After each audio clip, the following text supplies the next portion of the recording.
Hi everyone, I'm Shaylin here with Reedsy, and today let's talk about KDP Select, and more specifically, whether or not it's right for you. As a self-published author, one of the biggest choices you're going to have to make is whether or not you want to enroll in Amazon's Kindle Direct Publishing Select program, otherwise known as KDP Select. Essentially, KDP Select offers bonus incentives that you can use to market your book in exchange for Amazon exclusivity. So let's start with the basics. What is KDP? KDP is Amazon's ebook publishing unit, and it launched in 2007 along Kindle. These two things were the beginning of Amazon's ebook empire in the US and the UK, where they currently make up about 80% of ebook sales. The program has led to some huge success stories such as The Martian by Andy Weir. So that said, what is KDP Select? KDP Select is a program an author willing to grant Amazon the rights to sell their ebook only through the Amazon store. So what does this mean exactly? It means you can't sell the digital file of your book anywhere other than Amazon. You can make a 10% digital sample of the book available elsewhere. You can sell the print or any other version of the book, such as the audiobook or a hardback, anywhere you like. And you can email copies of the book to ARC reviewers for reviewing or marketing purposes. In exchange, authors get access to certain promotional tools. Now, the biggest pro of KDP Select is Kindle Unlimited. So let's take a look at that first before we get into the other pros and cons. Kindle Unlimited is basically Netflix for books. Subscribers pay $9.99 a month, and they have access to unlimited ebooks on the Kindle Unlimited platform. If you enroll in KDP Select, your book is automatically made available to readers on Kindle Unlimited. It makes it very easy for readers to find your book, it can be great for visibility, and it's become a very popular program. As a result of this, it's become very difficult for a book to rank well on Amazon if it's not also available on Kindle Unlimited. Now, although the service offers unlimited reads, authors do make money from Kindle Unlimited. So basically, at the end of every month, a KDP Global Fund is announced, and it determines how much every single title on Kindle Unlimited has earned its authors. And we're talking pretty big money.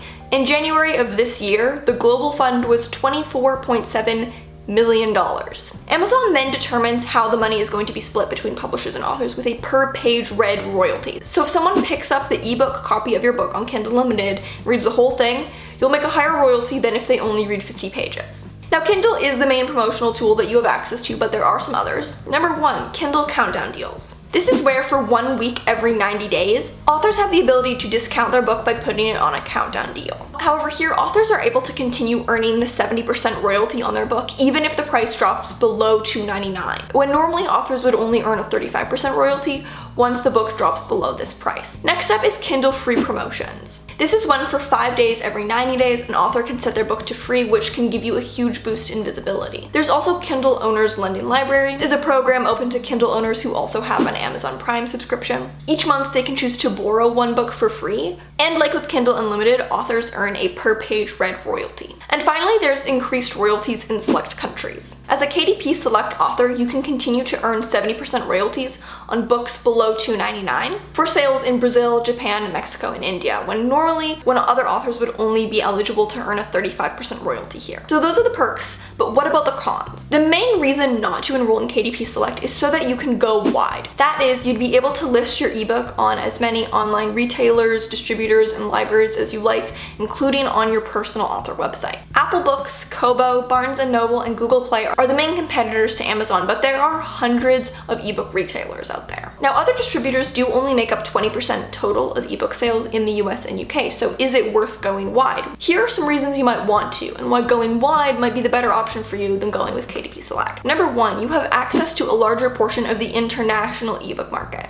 So although Amazon is a really dominant force in the US and the UK, in other countries they don't have such a monopoly. For example, in Canada, Kobo controls 25% of the ebook market alone. In Germany, Tolino and Amazon have an equal share on the ebook market. In Australia, Apple Books controls around 30% of the ebook market. So going wide allows you to tap into a more worldwide audience. Now, the second reason is that although it may be harder to build a wide presence, it's much harder to lose it. Amazon gets a lot of digital foot traffic. It's also very competitive considering the number of authors and titles on there. Through other retailers, there might be a much smaller pool of customers, but as a result, you have a better chance of being visible to that smaller audience. Other retailers are also curated manually, whereas Amazon is all up to the Amazon algorithm, which means that your visibility on the platform can change drastically and can change daily. So although it takes longer to get strong sales through non-Amazon retailers, it is a harder position to lose, whereas with Amazon, there can be some real ups and downs. And finally, you have the ability to hit bestseller lists outside of Amazon. It's very difficult as an indie to make something like the New York Times bestsellers list, but there are other bestsellers lists like USA Today that are more within your possible reach as an indie author, and they can be a huge boost to your sales and your career. However, a lot of these lists require you to not be exclusive to Amazon and have your book be available on at least one other retailer. If you do go with KDP Select, you're kind of putting all your eggs in one basket, and in a sense, you're kind of at the mercy of the Amazon algorithm.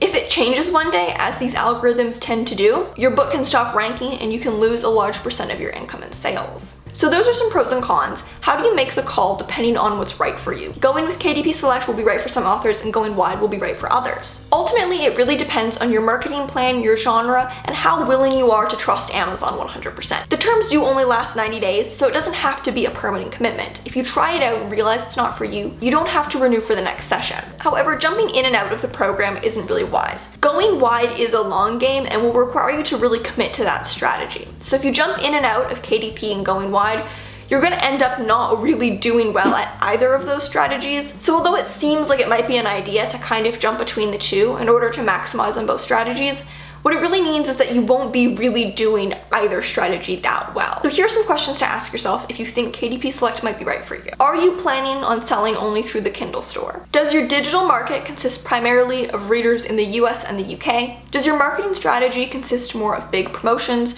rather than a long game, slow and steady kind of effort? And do the bestsellers in your genre include a healthy dose of Kindle Unlimited titles? You can check this by going to Amazon's bestsellers in Kindle ebooks and then narrow it down to just your genre.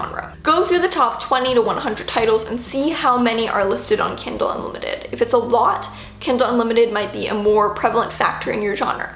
If it's not as many, then it might not matter so much. So for example, right now the top 20 books in fantasy, sci-fi, romance, and crime all include around or over 14 Kindle Unlimited titles. That's quite a lot. So in those genres, it's a sign that Kindle Unlimited is a pretty big factor. Now on the other hand, who should consider going wide? Going wide is a good option if large portions of your target audience are outside the UK and the US, if this is your first book, or if you're writing in a genre that doesn't have a huge presence on Kindle Unlimited. Going wide is a strategy for patient authors. It requires a real long game. You want to build a mailing list, interact with a loyal following, and keep up-to-date author platforms. This strategy means that you're building a readership and you're keeping them long term. With KDP Select, the algorithm will bring readers to your book in a very fluctuating manner, whereas going wide means bringing readers to your book yourself. However, this means that you have a better chance of keeping them. Going wide could mean smaller but steadier growth and sales from a number of sources, rather than getting all of your sales just from Amazon. If you want to learn more about how to market your book, we've got a series of videos on book marketing. I will leave a link to that in the cards,